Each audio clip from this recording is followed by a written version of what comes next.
Masayang araw mga ka-PL! Ang presidente ng Pilipinas na mambubudol mga kababayan, umuwing luhaan. Hindi nakabudol sa ginanap na APEC Summit sa South Korea mga kababayan.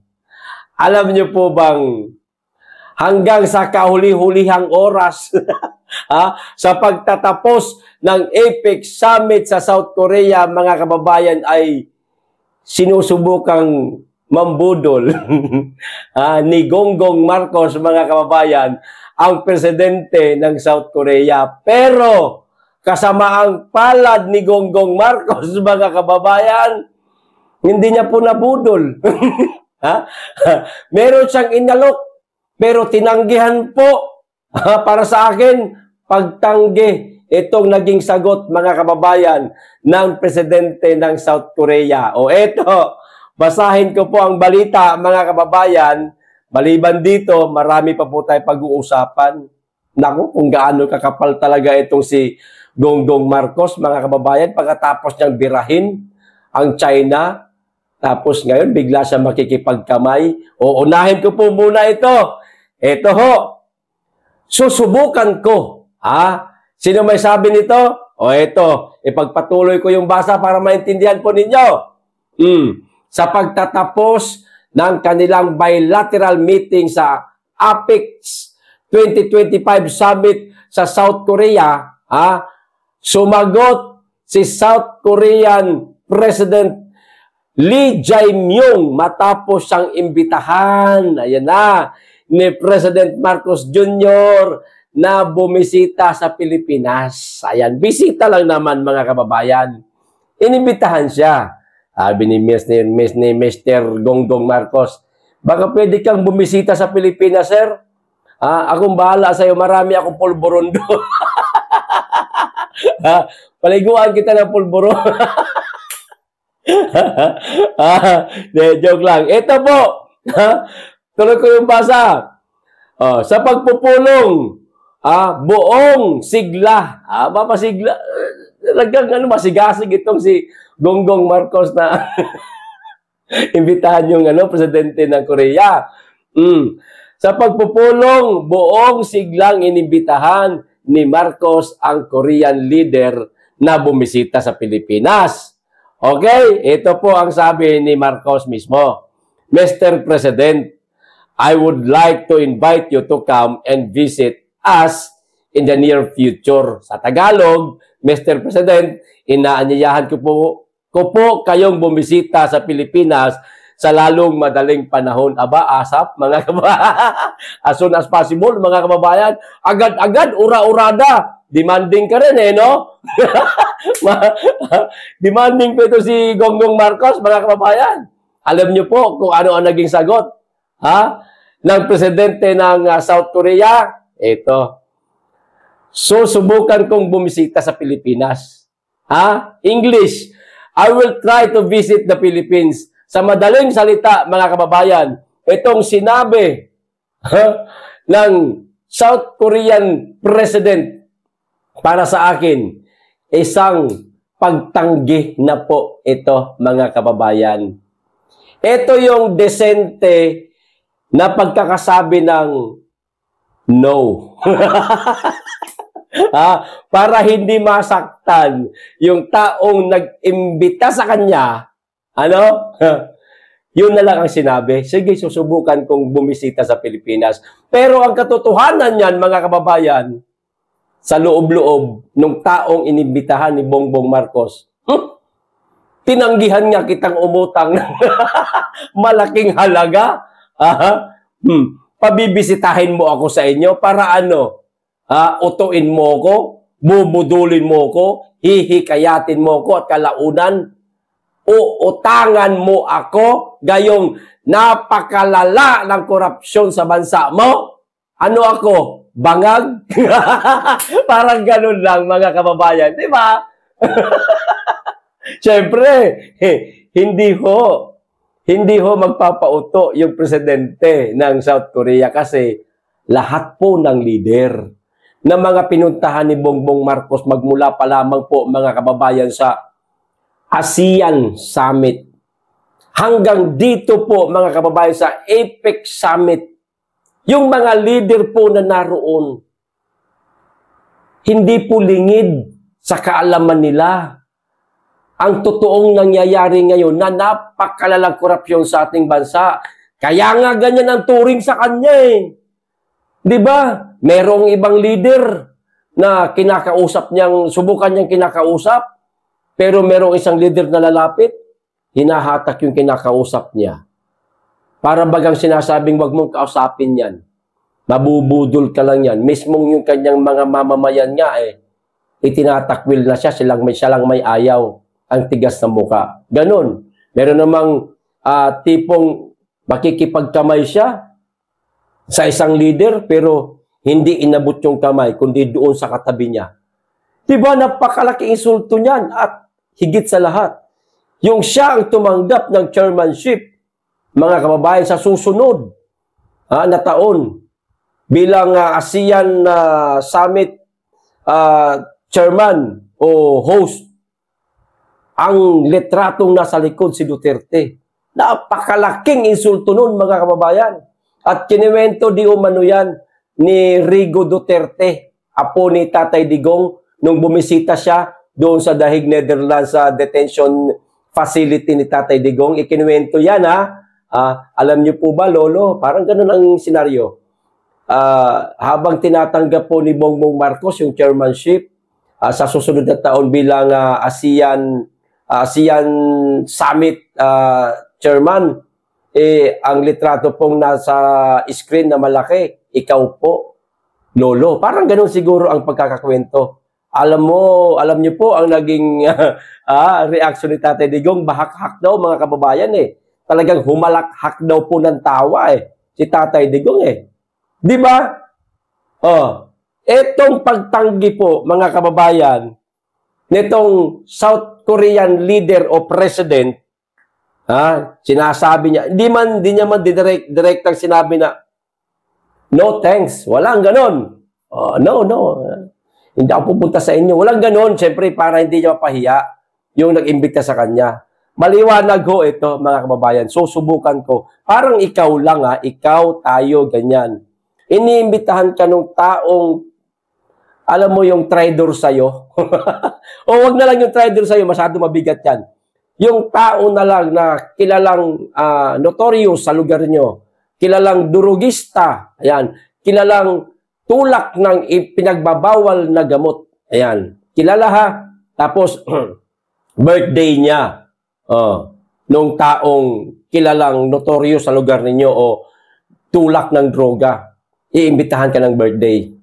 Pupunta ka? Siyempre ako hindi ako pupunta, mga kababayan. Mahirap na, baka mapicture tayo dyan ng mga kapitbahay natin. Kilala yan na ganyan ang trabaho niya. Pag nakita kang naroon, nakipaglaklakan ka ng alak, ang iisipin ng taong makakakita sa inyo, wala na. Bangag na rin siya. Ano? Tropa pala kayo. Ngayon, halimbawa't ibabaybas yan o iimbestigahan, damay ka. Di ba? Parang ganun lang kasimple yung sample ko, mga kababayan. Ganun din siguro ang naiisip nitong South Korean leader o president na inimbitahan ni Bongbong Marcos na bumisita sa Pilipinas, pero ang sagot, susubukan ko sa madaling salita. Susubukan ko kung maaatim kong bumisita sa bansa mo. Baka utangan mo ako. Hindi mo ako bayaran. Mabudol mo ako. Yan, mga kababayan, ang napapala ng isang leader. Alam mo yung leader na walang magandang plano sa bansa niya ba? No? Hindi na po kasi lingid sa kaalaman ng mga leader na yan. Nakarating bansa natin na ang nangyayari sa ating bansa. Lalong-lalo na yung ginawa nila sa dating Pangulong Duterte. Di ba? Alam na mga yan, yung mga leader na alam nila na si Duterte ang nagpalibing sa kanilang tatay, sa libingan ng mga bayani. Alam nila yan, mga kababayan. Hindi naman tanga yung mga yan eh. Meron niyang mga intel, talagang gumagana ang intel nila. Ginagamit nila talaga ang pondo nitong mga presidente na ito ng mga karatig bansa, ang intelligent fund nila para malaman nila kung sino kung ano ang mga bali-balita sa mga bansang karatig bansa nila. Hindi katulad ni Marcos, meron siyang sariling intel fund, mga kababayan, ginagamit lang sa mga mga kumukontra sa kanila o mga mga kritiko nila. Doon nila ginagamit. Sa madaling salita, hindi po nagagamit ng maayos. Di ba? Ang intel fund, para sa akin, ng isang pangulo, gagamitin mo yan. Aalamin mo kung ano ang galaw ng ekonomiya ng mga kapitbahay mo. Yan. Maliban dyan sa mga krimen, natural naman na yan. Lagi naman ginagawa ng mga presidente yan. Yung ekonomiyang paano tumatakbo, paano umuunlad yung ekonomiya ng karatig bansa mo. At magiging pattern, gagayahin mo para umunlad din ang ekonomiya mo. Oras na magkaroon ng ganito mga pagtitipon, Asian Summit, APEC Summit, madali ka makahikayat kasi ang ekonomiya mo gumaganda. O kita mo siya, tinatanggihan. Sige, susubukan ko sa madaling salita. Suluhin mo. Di ba, mga kababayan, kawawa naman po. Okay, dito tayo sa isa pang balita. Nako, si Marcos pa rin ito, mga kababayan. Natandaan nyo po, Asian Summit, mga kababayan. Di ba? Asian Summit sa Kuala Lumpur, Malaysia. No? Na, ang nangyari, imbes na pag-usapan, imbes na magiging speech ni Marcos, ay yung kanyang ekonomiya palibhasa kasi hindi maganda ekonomiya sa bansa natin ngayon. Lugmok talaga tayo, lintik ang corruption. Kaya wala siyang maipagmamayabang, wala siyang maipagmamalaki sa bansa niya. Kundi, ang naging speech niya, mga kababayan, na ikinagalit ng Prime Minister ng Malaysia ay iyaong tungkol sa tensyon sa West Philippine Sea. Na ang katunggali natin, walang iba kundi ang China. Which is, hindi dapat yon pinag-uusapan dahil hindi yon ang tamang venue para ayusin ang problema at tensyon dyan sa West Philippine Sea. Pero ipinilit mo ni Marcos, mga kababayan, na sabihin yon. Kaya nagalit ang Prime Minister ng Malaysia. Di ba? Pinuna siya. May video tayong pinanood niyan, mga kababayan. At kumakalat na po ngayon sa social media yung video. Pahayag ng Prime Minister ng Malaysia tungkol sa mga sinabi ni Marcos. Nagalit na nga sa kanya Diba? Ngayon, pagkatapos birahin ni Marcos, mga kababayan, sa ASEAN Summit, ang China o si President Xi Jinping, mga kababayan, ang kapal ng mukha. Ang kapal ng mukha nitong mama ni itong si Gonggong Marcos, mga kababayan. Nilapitan si Xi Jinping, mga kababayan, nakipagdaupang palad, nakipagplastikan pa. Kita nyo, Diyos ko. Okay, sige. Sabihin natin nakipag-ayos na siya para maging maayos na rin at matigil na ang tensyon dyan sa West Philippine Sea. Ipagpalagay natin mabuti itong ginagawa niya. Okay? Mga kababayan, ito basahin ko po muna PBBM at Chinese President Xi Jinping nagkadaupang palad. Nagkamay. Okay?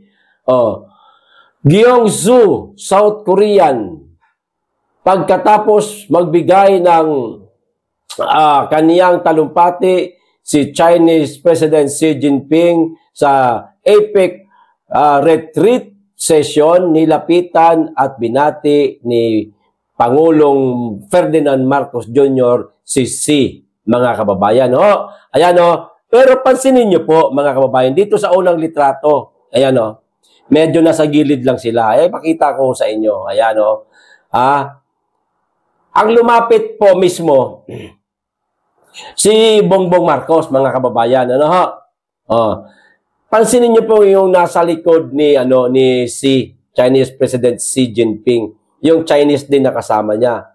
Ay presidente yan ng ng tawag dito, South Korea yata, si People's Republic of South Korea yata ito, mga kababayan. Nasa likod, nakaupo pa, di ba? Oh, lumapit si Marcos, no? Na punong-puno ng ngiti yung mukha. Plastic ba? Ganun plastic. Tuwan-tuwa. Ay, hindi, nakangisi. Ayan. Kumbaga, kung makikita mo ang reaksyon ni Marcos, kung marunong ka bumasa ng reaksyon ng isang tao, surrender na siya. Yung ngiti niya na yan, pagpapakita na ng umaamo na siya. Kay Xi Jinping. Mas, para bagang, okay, sige, superior ka. Hindi kita kaya. Okay? Talagang ikaw ang isa sa pinaka kilalang leader o bansa sa mundong ito na wala akong karapatan na sungayin ka. Parang ganun baga. No? Sa madaling salita, mga kababayan, ibinabana ni Marcos yung kanyang level. Dito lang sa pagkakataon na ito, sa palagay ko lang. Kasi sigurado ko, mga kababayan, pagkatapos nito, magsasalita na naman to si Gonggong Marcos. Kaya na siguro dito ginawa. Bakit? Kasi may ito sa kanya, may benepisyo ito sa kanya kung mauuto niya, no? Kung mabubudol niya yung mga leader na nakakita nitong ginawa niya. Tulad niyang nasa likod na leader din. O una nakaupo siya, di ba? Tignan po natin ang mukha ni Xi Jinping. Hilaw kung umiti. Napaplastikan sa ginawa ni Marcos. Ngayon, sa pangalawang picture, ayan tumayo na si Xi Jinping, kasi nakatayo na naman na si Marcos, at tumayo din yung leader na nasa likod niya, mga kababayan. Tumayo din yung isang leader, na para bagang witness siya na kung ano man ang magiging usapan o sasabihin ni Marcos kay Xi. Kasi si Xi, halatang hindi naman nagsasalita, nakikinig lang sa kanya. Nakikinig lang dito kay Gonggong Marcos, mga kababayan. Pero malabo naman itong magkasapakan kasi matatanda na yan At saka hindi na mangyayari yan. No? Kumbaga, nakikinig lang yung isang leader, mga kababayan. No? Ngayon, pagkatapos nilang mag-usap, mga kababayan, siguro tapos na magkamaya, tapos na nilapitan ni Gonggong Marcos si Xi, tapos na, okay na, bumalik na sa upuan, doon po nangyari yung pagkakataon na inaya na po o inimbita na po ni Gonggong Marcos si Korean President, mga kababayan, na pumunta ka ng Pilipinas. Pero tumanggi. Ayan. Karugtong po ito itong istorya, itong mga ganap doon sa Korea. Karugtong po ito. Maaaring merong narinig si South Korean President, mga kababayan, sa pag-uusap nila ni Gonggong Marcos at ni Xi Jinping na ayan, malapit sobrang close talaga sila. Di ba nakita niyo naman kanina sa picture? Maaaring meron siyang narinig na hindi niya nagustuhan, kaya nung inibitahan siya ni Marcos, hindi siya pumayag. Yan. Isip-isip siguro ni Xi, pintik tong mama na ito. Pagkatapos mo kung birahin doon sa ASEAN Summit sa Kuala Lumpur, Malaysia, lalapit-lapit ka sa akin. Plastic ka talaga Ayan, ganyan klaseng tao, mga kababayan. Ang hirap po niyang pagkatiwalaan. Yung bang hindi stable yung pag-iisip nila. Hindi consistent yung isip nila, yung desisyon nila sa buhay. Ito bagamat marami nang nagsasabing bangag si Marco. Gumagamit siya ng pulburon. Pero isa ho yun. Isa ho yung ganitong klaseng ugali, mga kababayan, na masasabi mong totoong bangag nga ang isang tao. Yung bang yung paiba-iba po ang mood niya. Ngayon, praning siya. Sunod araw, okay na siya. Pero madalas plastic siya. Ganyan po, mga kababayan. May tawag dyan eh. May tawag dyan sa ganyang klaseng ganyang klaseng mode ng isang taong gumagamit ng pulburon. Yung bang kasi alam niyo naman po yung tao pag gumagamit ng pulburon, mga kababayan, pagka lakas tama pa, yung feel niya pa yung amat niya, ang siga, laki pa na mata niya, ganyan. Ang sarap pa ng pakiramdam niyan. Pero pag lobat na yan, mga kababayan, tulog, naantok na ba? Di ba? Ang init na ng ulo niyan. Hindi na marunong gumiti. Baka itong mga pagkakataon na ito, bangag siya. Mga kababayan, O, di ba? Sa Malaysia, siya nun expired siya nun, init ng ulo. Inawa yung China. Nagalit sa kanya ngayon yung taga-Malaysia. Bakit mo sinasabi dito yan sa lugar ko? Magdudulot ka lang ng kaguluhan eh. Pag nag-away kayo dyan, talagang nakakahiya. Ang ganda ng event ko, sisirain mo. Di ba? Parang ganun siguro. Ang ganda-ganda ng host ko dito sa ASEAN Summit dito sa Malaysia. Babanat ka ng ganyan sa China. Ano to? Pagkikipag-away ang pinunta mo rito? Mag-aayos tayo, magkakalakalan tayo. Magyayabangan tayo ng mga bansa natin. Ipalibasa nga, walang maiyabang si Marcos. Kaya inopen niya yung problema sa West Philippines na dapat hindi yon ino-open sa ganung klaseng pagpupulong o pagtitipon-tipon. Wala kasing hindi yun ang proper venue dapat. Palibhasa, walang bangag pati. Wala na sa matinong pag-iisip yan. Hindi ba? Mga kababayan, yan ang isa sa mga update ngayon sa pagtatapos ng EPIC Summit sa South Korea. Ngayon, ito pa isang balita, mga kababayan. Nagtalumpati siya. Ayan. Nagtalumpati siya, mga kababayan. Hinihimok niya yung mga businessman. Maging siguro yung mga leader ng iba't ibang bansa. Kasi sila na po ang magsasabi niyan eh. Yung mga leader ng iba't ibang bansa ang magsasabi niya na pwede kayong maglagak ng negosyo noon sa Pilipinas, sa Malaysia, yan.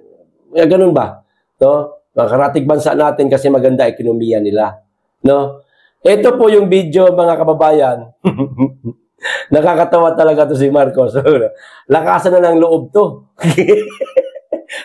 Lakasan na lamang to ng loob, mga kababayan. Pakapalan na lang na talaga ng muka. Para lang, siyempre, makita ng nating lahat, mga Pilipino, na, palagpakan siya ng mga loyalista nga. Ang galing. Ng presidente.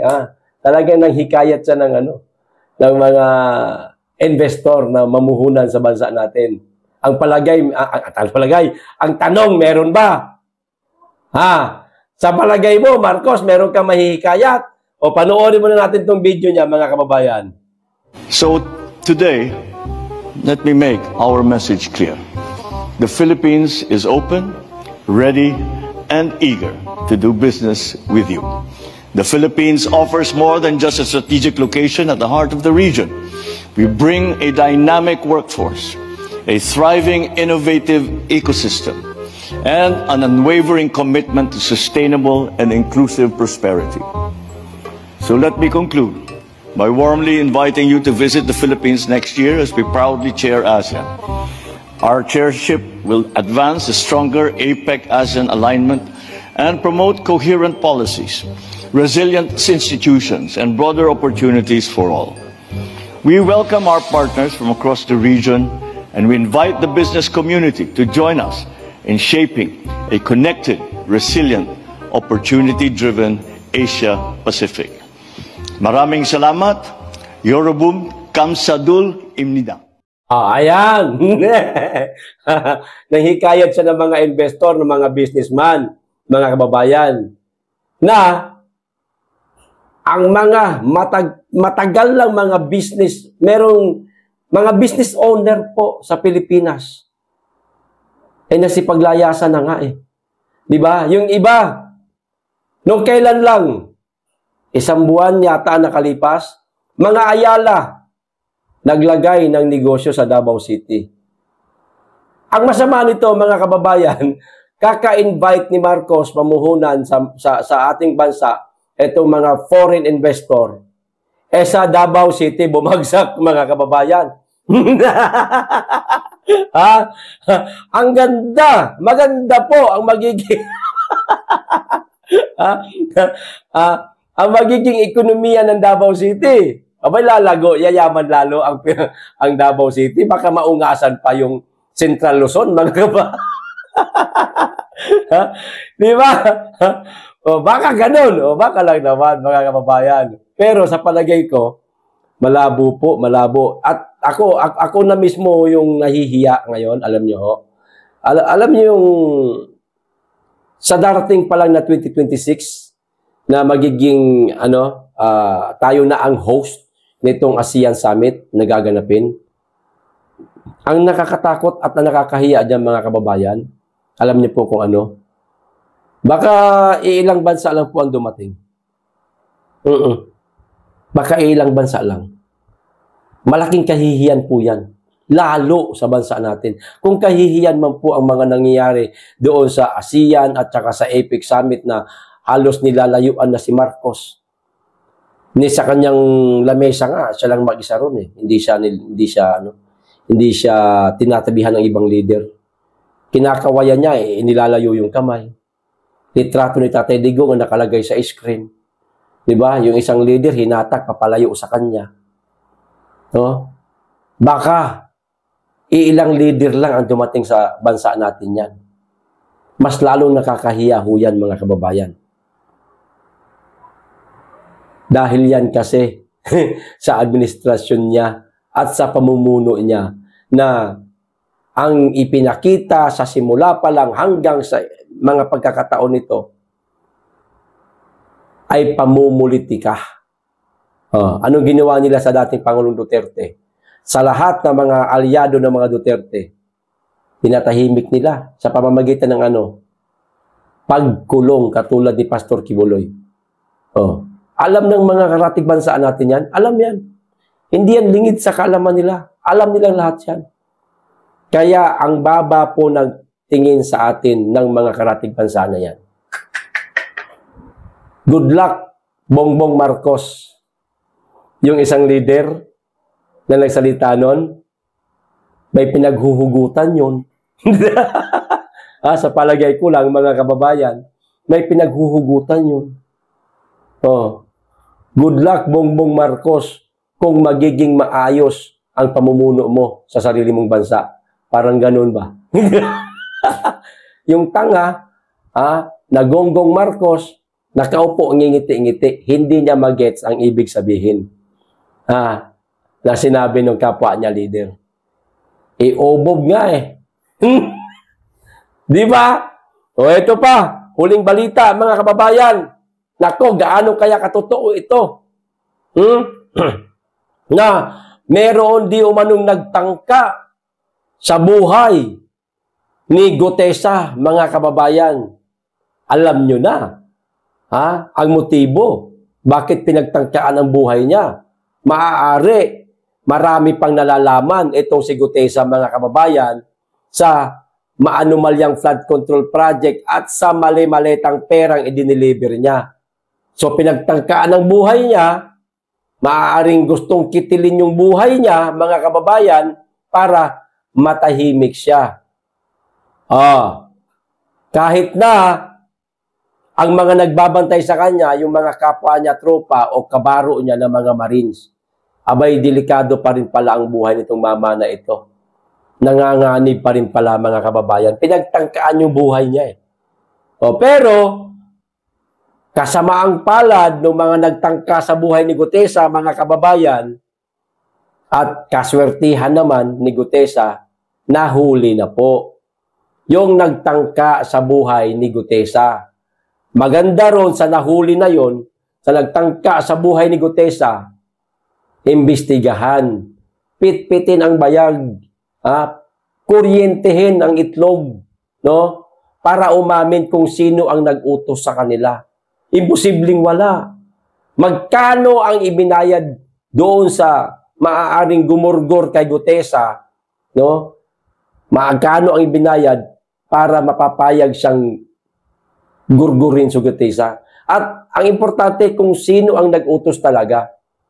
Ngayon, pag naipit na, no, nasabi kung sino ang nag-utos sa kanya, tapos ang laban, mga kababayan.